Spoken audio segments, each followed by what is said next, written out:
Guys good morning देख पाते रम्य ओडिशा ब्लॉग रे सबके स्वागत है। देख पाते सब आड़े इटा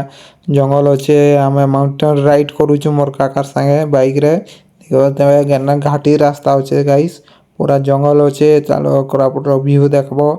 एटा बाइक रे जो देख पाते पूरा केना मस्त घाटी अच्छे घाटी आसबा केनता गाड़ी चकवा चलले।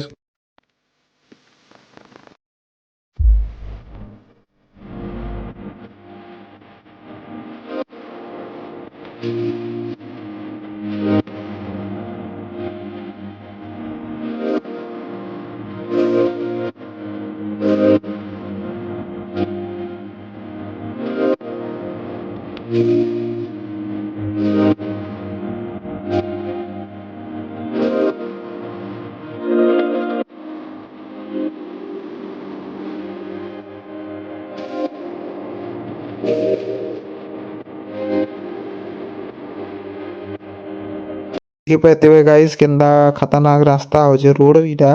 माउंटेन ऊपर बाइक रे जो इटा देखि पातिबे कि टर्निंग भी खतरनाक होचे साडो गाड़ी आले भी जना हॉर्न मारले गाइस देखो इटा काटे होचे केते आकारो कार काटो छे ट्रक मांकर हालत केंदा हो देबा ट्रक मने तो चोगी नहीं पारतिबे देखि पातिबे केंदा खराब रास्ता होचे भल रास्ता रो इटा आसना टर्निंग काटी करी जितना खतरनाक जगह टिके भी एक्सीडेंट हले को आर किछु रहेनी भी देख पारतिबे केंदा जंगल रास्ता है माओवादी एरिया इटा देख पारतिबे लेकिन बुलवा लगी बढ़िया जगह होचे गाइस नहीं है तो लाइक करना सब्सक्राइब कर देना मेरे चैनल को देख सकते हैं और पे रखते